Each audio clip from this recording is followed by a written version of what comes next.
श्रोता समय ध्यान दे के सुनल जाओ। ई माई सरस्वती के उत्पत्ति कैसे भइल, कैसे इनकर पूजा होखे लगल, कैसे ही धरती पर आईनी। कि कैले विचार करता एक बार प्रभु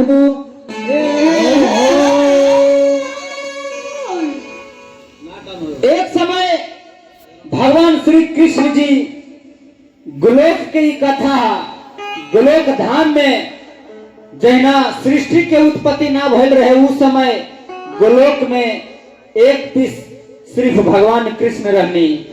वो कृष्ण के मन में विचार आवे लगल कि हम सृष्टि के रचना करें।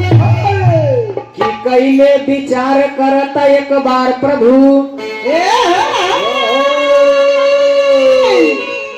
हौए निकार उ सकार बन के अइले। कि भगती के तारे जगल रहिया बीचे। कृष्ण अवतार अविनाशी के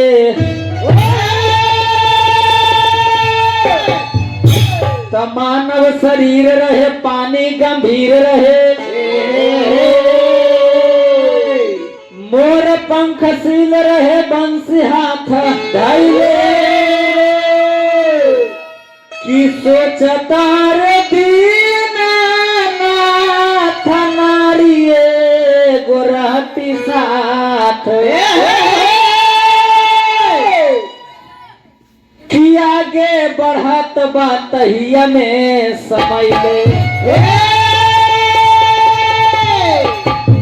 वही भगवान कृष्ण मन में विचार कर लगनी कि हम सृष्टि की रचना करें, लेकिन सृष्टि की रचना करे खातिर एगो नारी के आवश्यकता बा।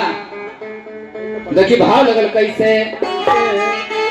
कि मानव के शरीर जावा, कि मानव के शरीर जावा अरे धैल मुरारी हो। क्या बात है। मानव के शरीर जावा अरे धैल मुरारी हो। तो संग में अरे रहती एगो नारी हो।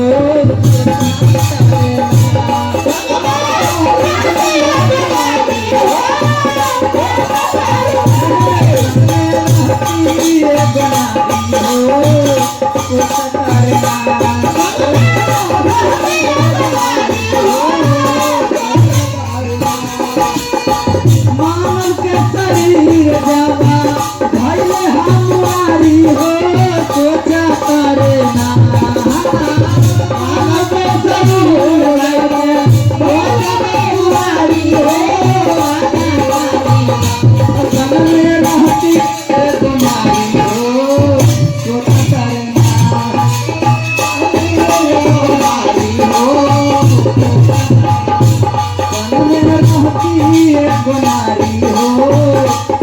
करे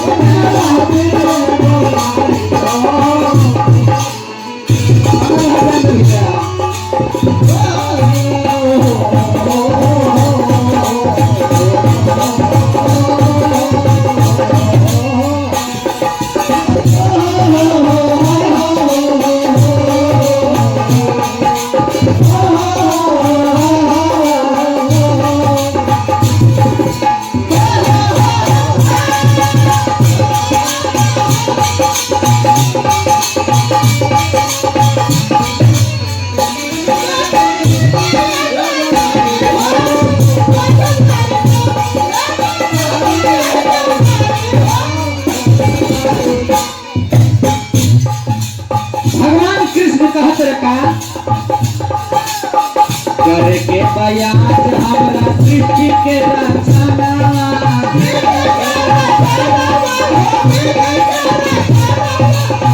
करके बयाज हमरा सृष्टि के रचना।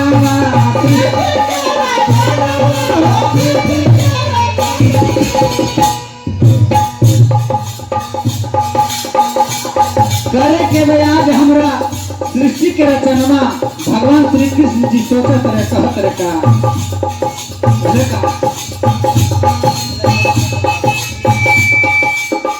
नारी बिना पूरा नहीं होइया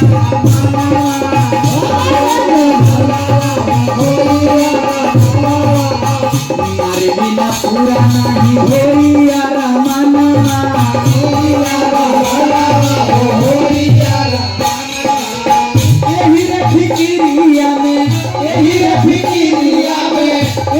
फिकिरिया में अरे हम मुरारी है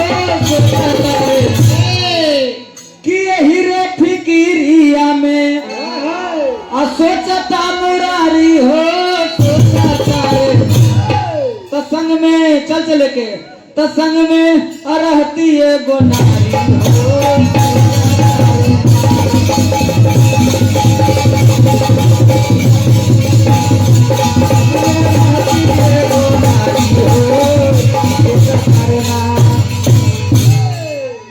वही भगवान कृष्ण कल सृष्टि के रचना हम करी लेकिन ओकरा खातिर एगो नारी के आवश्यकता बा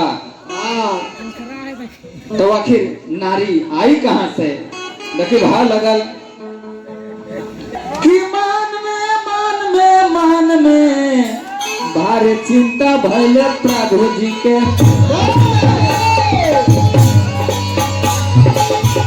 भारी चिंता भइले प्रभु जी के भारी चिंता भइले प्रभु जी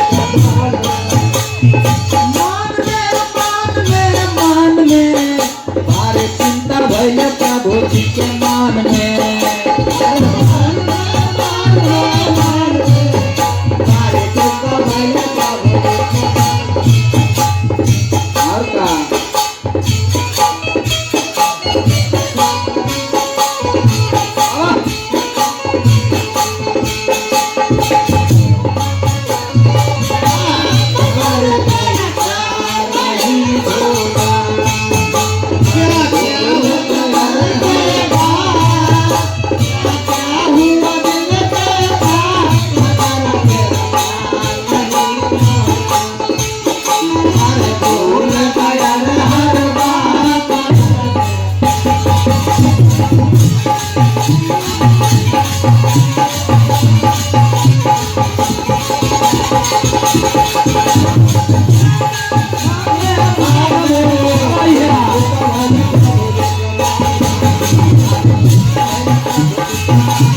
वही समय भगवान श्री कृष्ण जी अपना शरीर के दो अंग करते हैं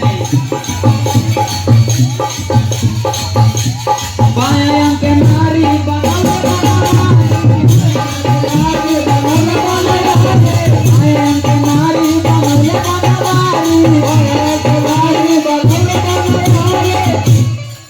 बाएं अंग के नारी बनौले बना अरे दहिना पुरुष वही छान में अब हारी चिंता भइले प्रभु जी के कि दहिना पुरुष वही छान में हारी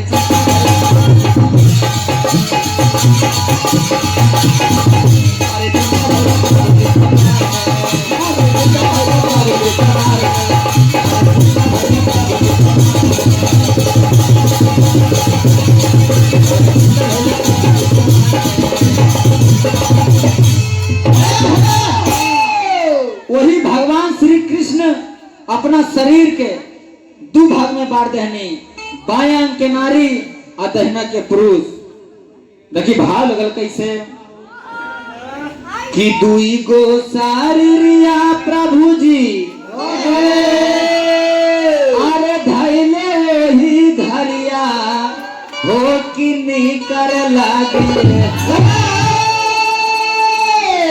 दुई गो सारिया प्रभु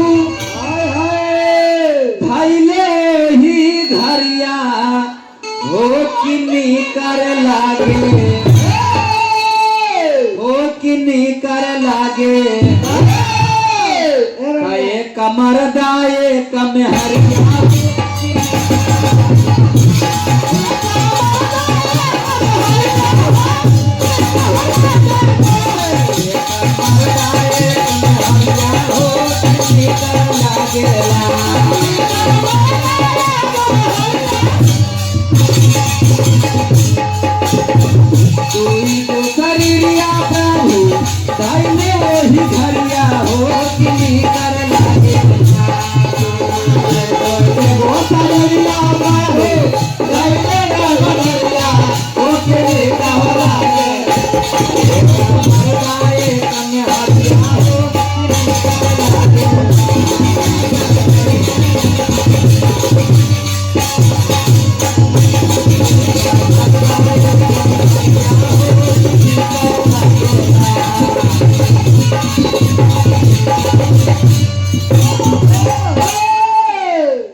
आपसा में हो खेलगा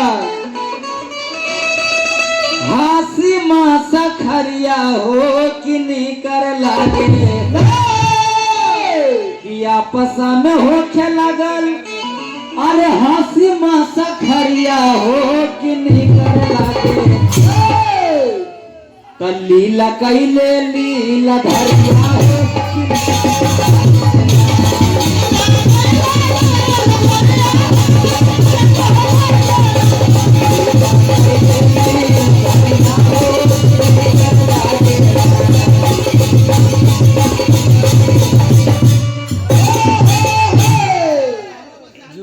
वही समय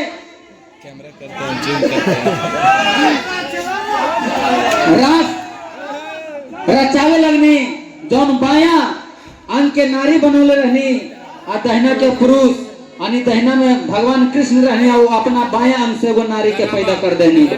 दोनों में जब रास रचावे लगनी जब रास के रचना होखे लगल तो देखी भाव लगल कैसे होली के भाव लगल कि अरे कर दिहल रास के रचना कि कर दिहल रास के रचना भगवान वही जाना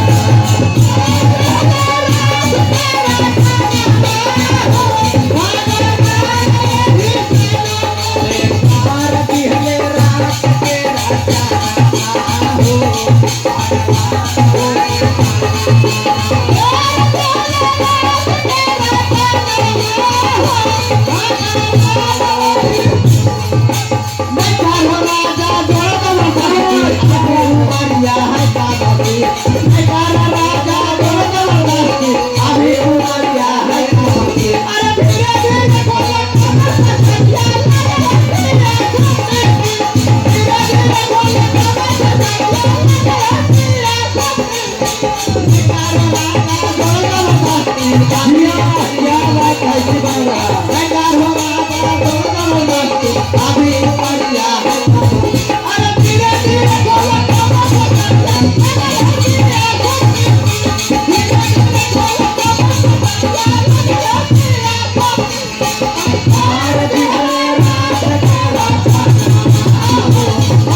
कबारी में बाबा नवा हो भगवान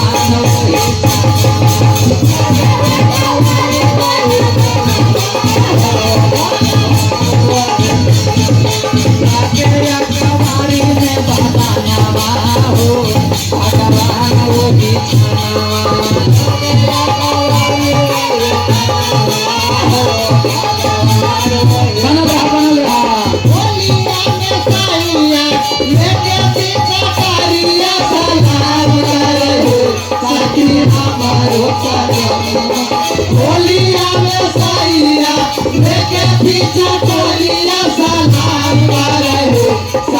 हमारो बाला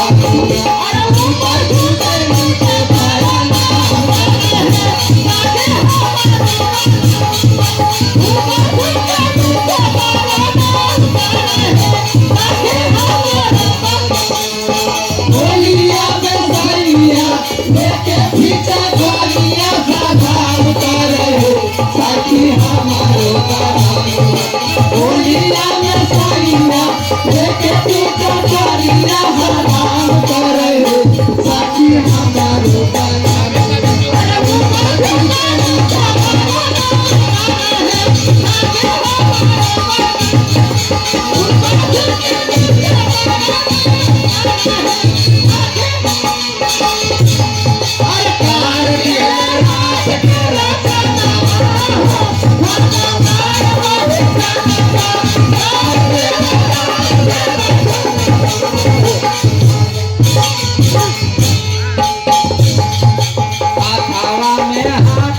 के अंगूरी दबावे हवा में हाथ धर के अंगूरी दबावे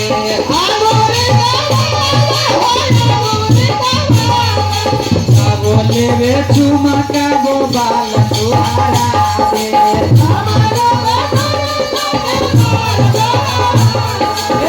बोले वे चुमा का वो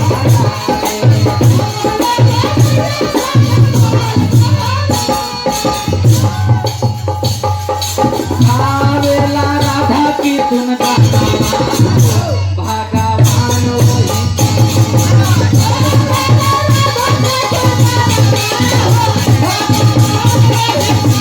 आवेला राधा की तुम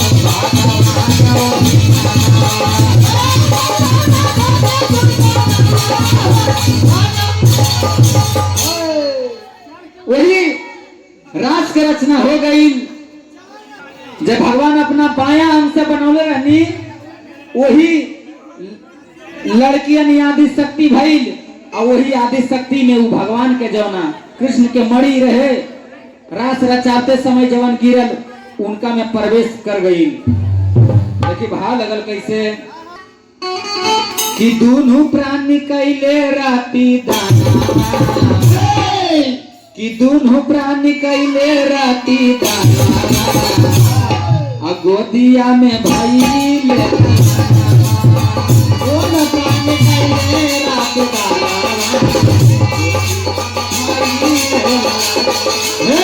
दोनों प्राणी कैले राती दाना गोदिया में भाई ले ललाना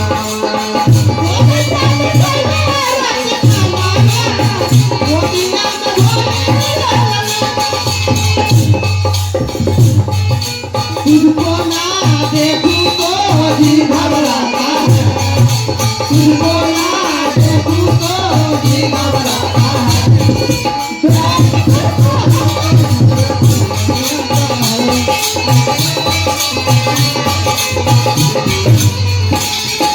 तुझको ना देखूं तो जी घबराता है तुझको ना देखूं तो जी घबराता है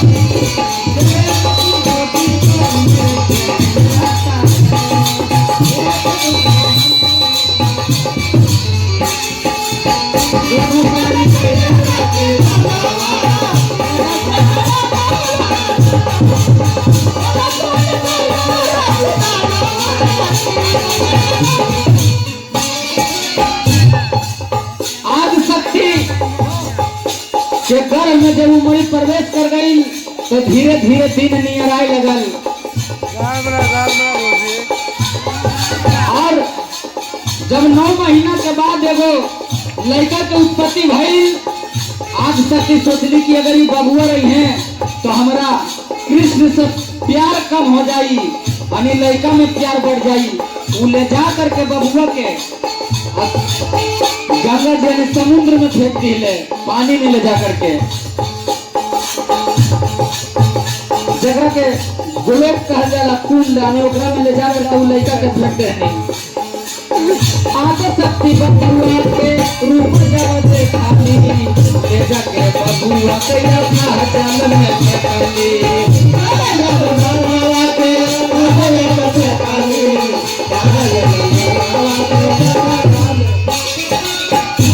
शक्ति बबुआ के रूप जब देखाली ले जाके अथाह जल में बबुआ के फेंकली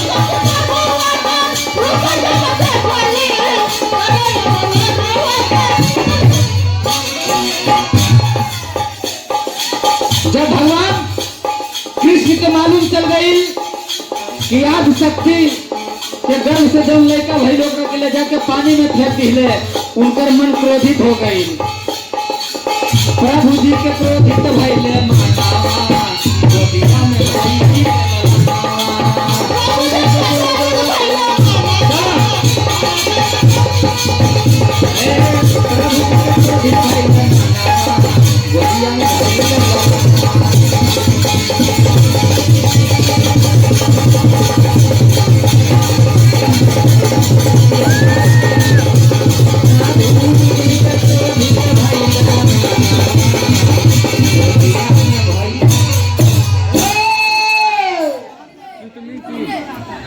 वही समय भगवान कृष्ण वो औरत से आदि शक्ति से जाके कहले कि कैसन औरत बाड़ू, अपना लड़का के फेंक देहलू, तो जा तोहरा के हम श्राप देतनी कि तोहरा तू अपना वंश के मुंह कबो न देखवा, और जौन औरत के तोहरा पर नजर पड़ जाई वो औरत बांझ हो जाई। जब श्राप मिल गई आदि शक्ति झरझर रोने लगली। यही से उनकर वंश से जितना भी देवी सरस्वती जी बानी, लक्ष्मी जी बानी, पार्वती केहू के लड़का ना हा। वही समय जब श्राप सुनले तो आदि शक्ति श्राप सुन करके मुंह फाड़ दे दिया। जौन जीह निकलल वही जीह पर से माई सरस्वती के उत्पत्ति भइल। कहानी ऐसा समाप्त होता। हमने के चल चले के सरस्वती जी के नाम भाई तनी बोल के देखा ना।